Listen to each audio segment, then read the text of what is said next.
Here on Erie News Now at 11, we were first to tell you about residents of a Millcreek Motel who were told they would be evicted because of Millcreek Township's plans to demolish the property. The residents were told they had until the middle of May to find a new place to live. Problem is, many of them are low income and elderly. They're also frustrated with the lack of response from the township as well. Our Erie News Now Philip Ward broke the story last week. Tonight, he caught up with the Millcreek Township Supervisor who voted against the plan to try to get those residents some answers. So, Philip, what'd you learn tonight?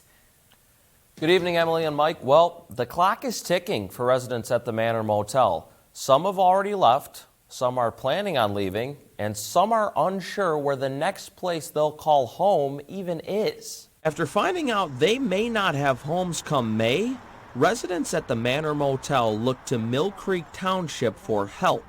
Help they say they never got. It's kind of a shock to get told that, you have to leave within three and a half months. So I reached out to Millcreek Township Supervisor Jim Bach to try and get them some answers. Today he met us at the motel. That is unbelievable to me, Philip.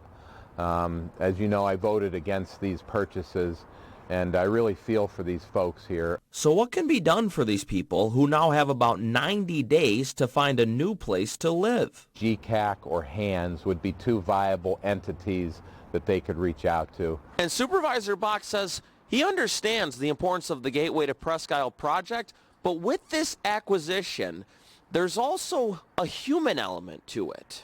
The other buildings, Joe Roots, Bel Air, those are vacant properties. This is a residential dwelling where many people live on and rely for their housing.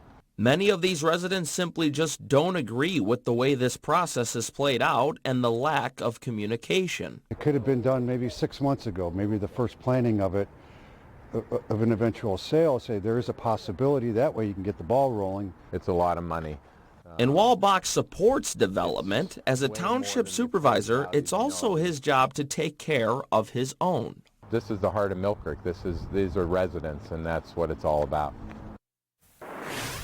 And Supervisor Bach also told me that if any resident, for whatever reason, cannot get a hold of either GCAC or HANDS, reach out to his office because he will put you in contact with them.